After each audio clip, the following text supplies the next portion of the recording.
Ladies and gentlemen, thank you for your patience. We're just about to start in a minute or two. Apologies for the slight delay. Just waiting for our chairman. Alex, is there any chance you can ask these maybe if they can identify it, because we cannot find it? I don't know where he is here or not. I don't know. Okay. Can you put the name? Certainly. Just before we do start, it would be extremely useful. We're looking for... From the office of the president? Yes, from the office of the President of Poland, Mrs. Agnieszka Lenartowicz-Wisik. If you are here, it would be very useful if you could come to the front. Anyway, ladies and gentlemen, thank you for being with us. We have a short video to start off the symposium, and then I'll make some opening remarks and we'll get our symposium underway. Thank you. Mandy?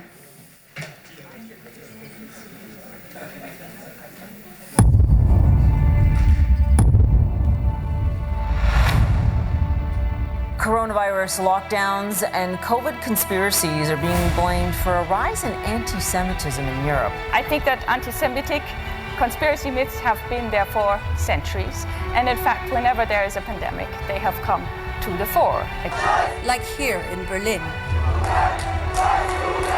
Or in Brussels, where the chants spoke of ancient battles between Jews and Muslims. Of April 4th, 2017. Her neighbor, Kubili Traore, a man convicted several times for violence and trafficking, entered the apartment that shares a balcony with Alini's own flat. He crossed over from one side of the balcony to the elderly woman's side and broke into her apartment. Traore hit her repeatedly, some 20 minutes. The victim screams and the killer's own shouting woke up many neighbors.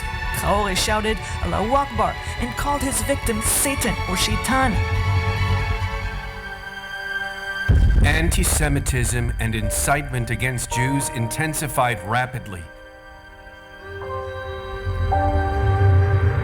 leading us to concentration camps.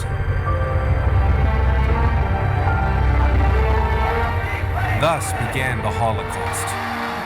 The Holocaust is over. A shocked world pledged, never again. But sadly, it doesn't end. It doesn't stop. Armed guards have been posted at synagogues. We deal with this hate all over the world. Freeing many hostages. A 65-year-old Orthodox Jew was savagely murdered. Day to day, week to week, month to month. Breaking news. At this hour, police are on the scene of a deadly shooting at the Tree of Life Synagogue.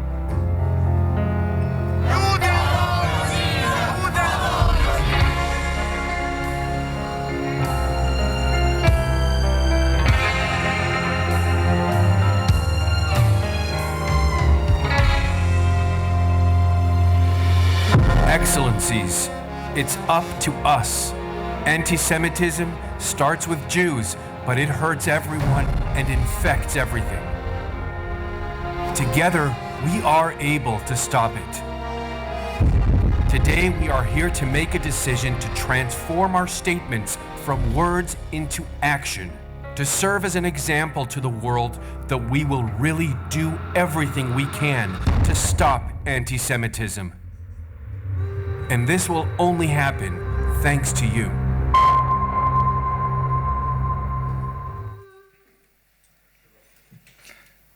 Excellencies, ladies and gentlemen, on behalf of the European Jewish Association and our partner organizations, it is our honor to welcome you to our symposium today as part of a delegation to Auschwitz marking the 83rd anniversary of Kristallnacht.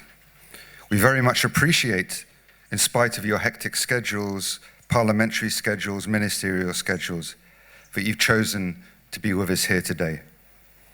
The fact that you are here means that you understand the creeping danger. A danger that took full advantage of a pandemic to get worse and multiply. Another virus, the virus of anti-Semitism. I wish we had better news, ladies and gentlemen, but we're not currently winning this fight. Millions are being poured into tackling it, and so far, it resists. We at the EGA believe that education is an effective vaccine against this old virus, a virus that continues to mutate, infect, and poison society. We are here with you to find solutions, to talk through our challenges, to fight back in an effective and constructive way. This work is vital in ensuring a continued vibrant, confident, and living Jewish community in your respective countries. As the President of the European Commission, Ursula von der Leyen, noted, Europe can only prosper when its Jewish communities feel safe and prosper. As Director of the European Jewish Association, I wish you all prosperous discussions, and thank you once again for your presence here. Thank you. It is my great honor now, ladies and gentlemen, to introduce the chairman of our association, whose initiative and vision makes this symposium possible, a tireless advocate and champion for Jews in Europe. Excellencies, ladies and gentlemen, Rabbi Menachem Margolin.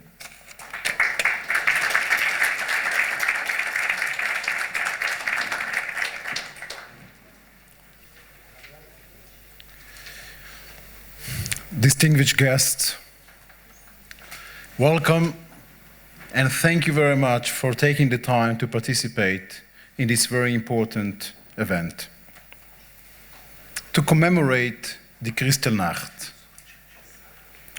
Ladies and gentlemen, 83 years ago, 1,400 synagogues in Germany were burned and destroyed. So as Jewish cemeteries. Over 8,000 of Jewish shops and businesses. Tens of thousands of Jews were arrested and thousands were murdered. The Nazis called it the Judenaktion, the Jews' operation. Joseph Goebbels wrote in his diary that he gave orders to ensure that the main synagogue of Berlin would be destroyed. And he stated, "We deal with fires only if they risk the buildings of the neighbors.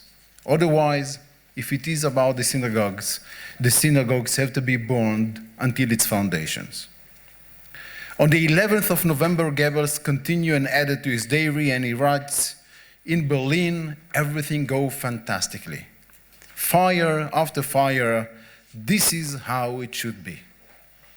The American and the Swedish consulates in Germany reported that groups of vandalists were going from one house to another Jewish house, ordered the Jews to leave their houses, they were throwing their belongings from the windows, and then ordered the neighbors to split on the Jews and insult them. In another report, they described the approach of the Berlin society about these incidents. They write, "When a synagogue in Berlin was burned, you could hear many people say, 'This is how it should be.' And it is a pity that the Jews are not inside the burned synagogue." On the 12th of November, a very important meeting took place with the participation of senior Nazi movement leaders, including Goebbels, Heydrich, Himmler, and more. They had with them representatives of the German insurance company. They found out that only the glasses of the Jewish shops were insured for over $6 million. So the Nazis came out with an order that the Jews will need to fix their shops with their own expense. And any money that will be coming from the insurance company will be taken by the Reich. And in addition, German people, the German Jewish community, need to pay a penalty of 1 billion Reichsmark. In these meetings, they also decided the Jews are not be able to be any more part of the economy in Germany. The Jews had to sell their businesses, lands, stocks, jewelries, art, and this is not enough. They came out with the orders to ban entry to parks, public arenas, cultured places, ban on using public transportation. They ordered to close all Jewish schools. And then on the 15th of November, they also kicked out all Jewish children from the German schools.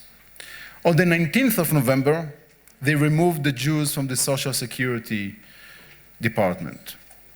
On the 3rd of December, German Jews had to give back their driving license. Distinguished guests, we ask you to participate in these events today, not only to respect the memory of the victims, but mainly to raise your attention and to bring to your attention the fact that today, 83 years since November 1938, we, European Jewry, declare that Europe failed completely, a total failure in the fight against anti-Semitism.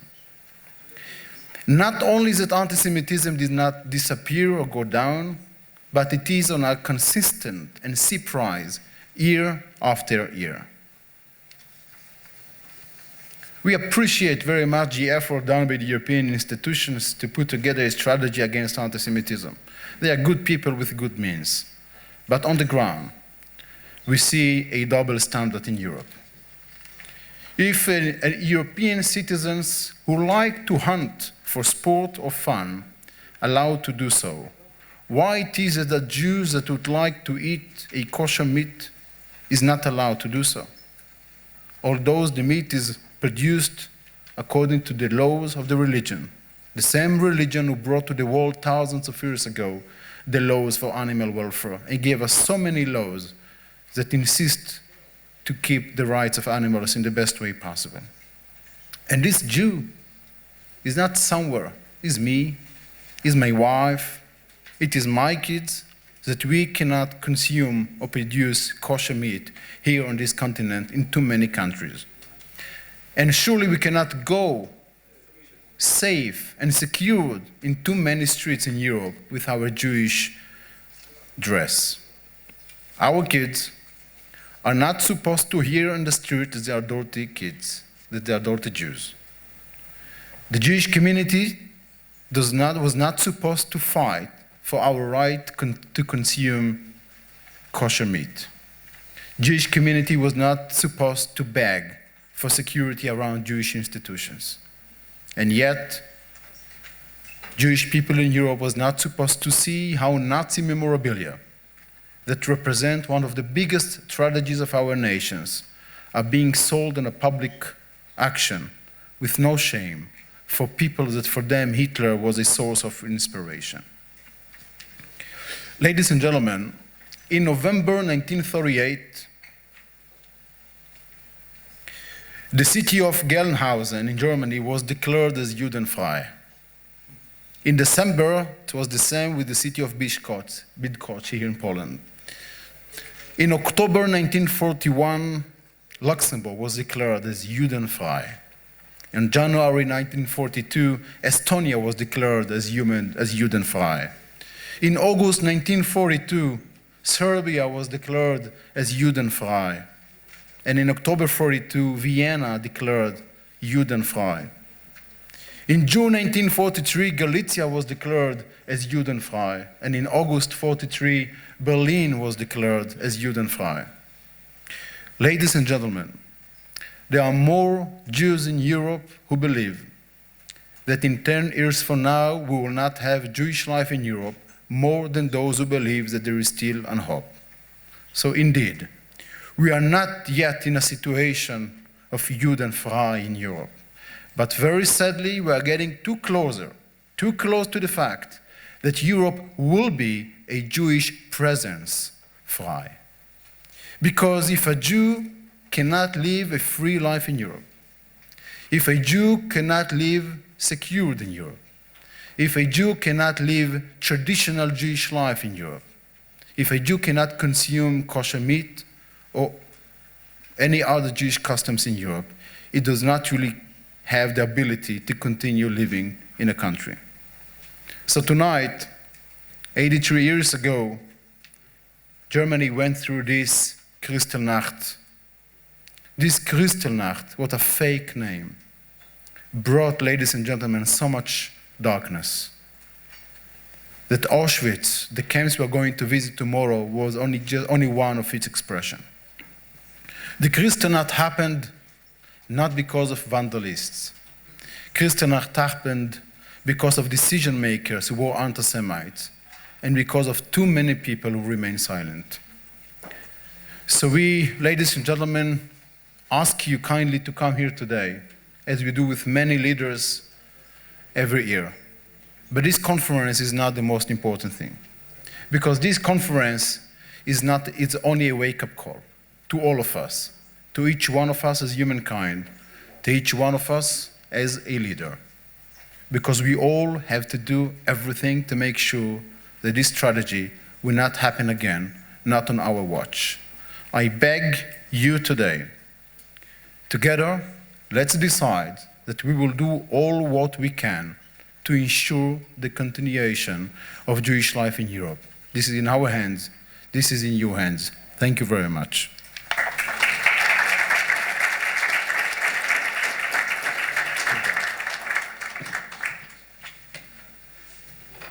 Thank you, Rabbi Margolin. We have a short greeting now from the first Vice President of the European Parliament, who unfortunately can't be with us today due to prior commitments. First Vice President, Madame Roberta Metsola from Malta. Dear Excellencies, dear Ministers, friends, I wanted to be with you all there today, at that place of horror, that place of evil. That place, Auschwitz, that has become a byword for human suffering. Let us never minimize the depths to which man has sunk on our doorstep, to our people.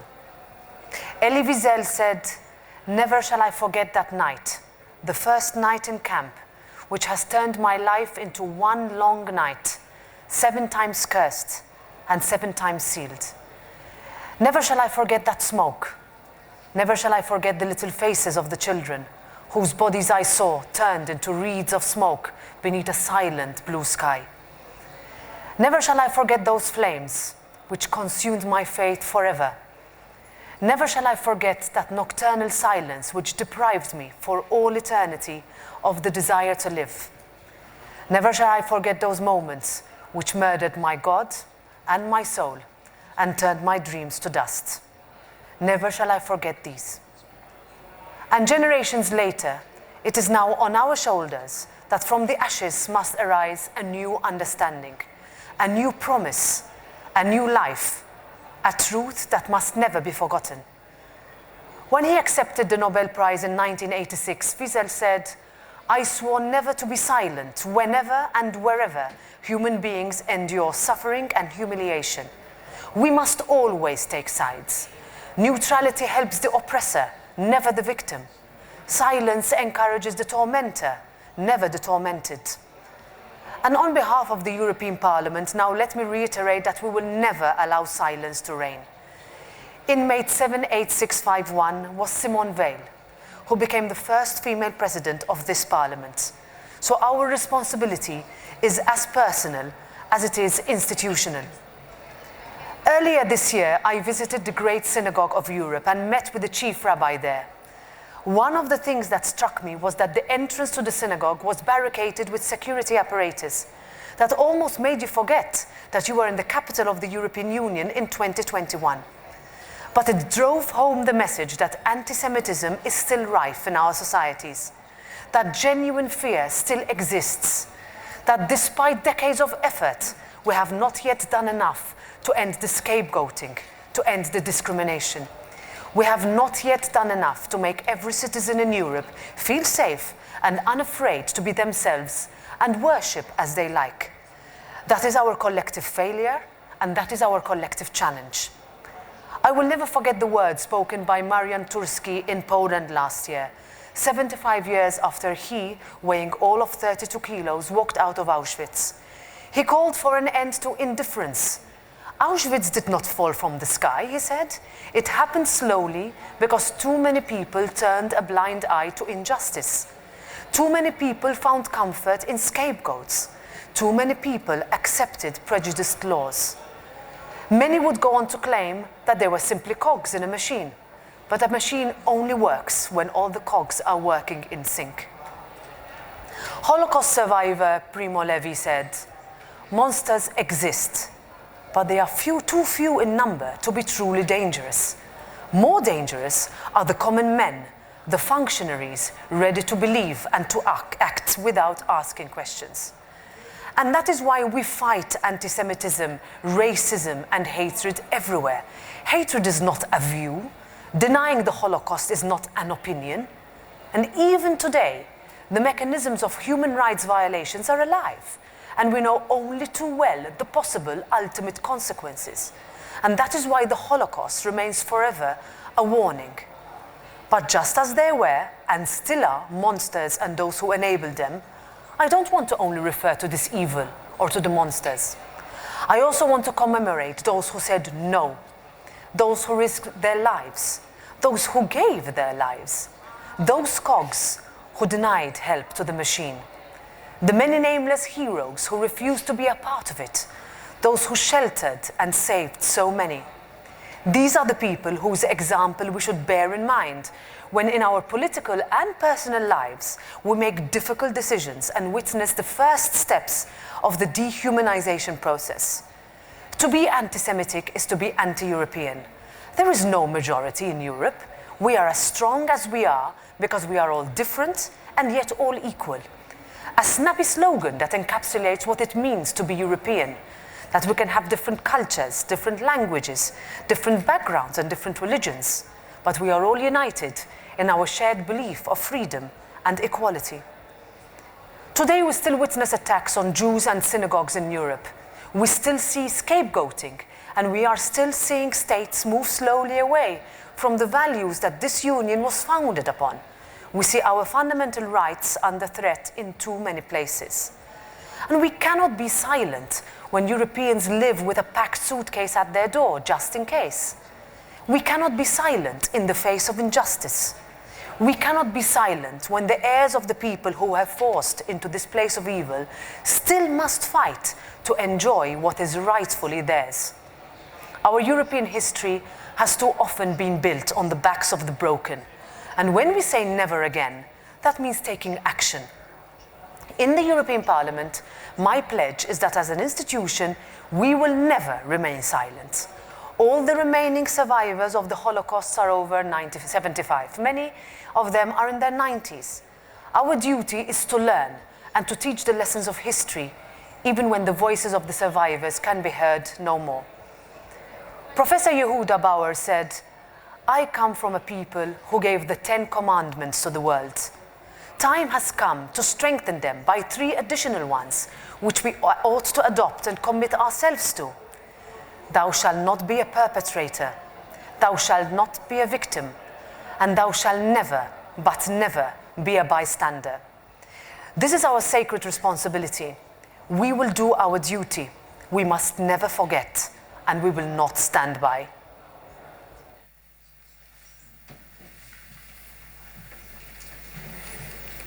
Ladies and gentlemen, from the European Parliament, First Vice President, we come to a gentleman representing the presidency, current presidency of the European Union. We are delighted and indeed honored to have His Excellency, Mr. Igor Zorčić, the President of the National Assembly of Slovenia, joining us now to say a few words.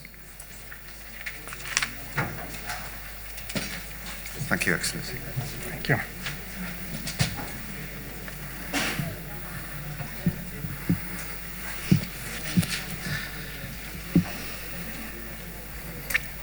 Excellencies, ladies and gentlemen, a month ago, on the 6th of October this year, the European Commission issued the EU strategy on combating anti-Semitism and fostering Jewish life for the period of the next 10 years.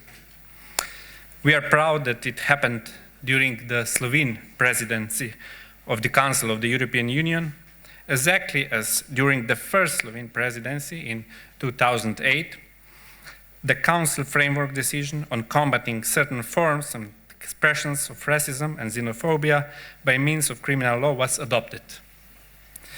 It is simply not enough not to forget. We need to fight contemporary forms of anti-Semitism by commemoration and criminalization. Commemoration of those who have been the innocent victims of the most horrific crime, and criminalization of those who dare not to recognize it, but rather deny it and even promulgate the false premises that led to the crime. The rule of law mechanism is therefore essential in this combat. As our French socialist colleague recently said, one does not debate with a fascist, but fight him with the arms of the Republic. Res publica and the rule of law are two of our best allies in our contemporary battles. Yes, I'm proud to come from a young European country that was built on the legacy of anti-fascist resistance and has done a lot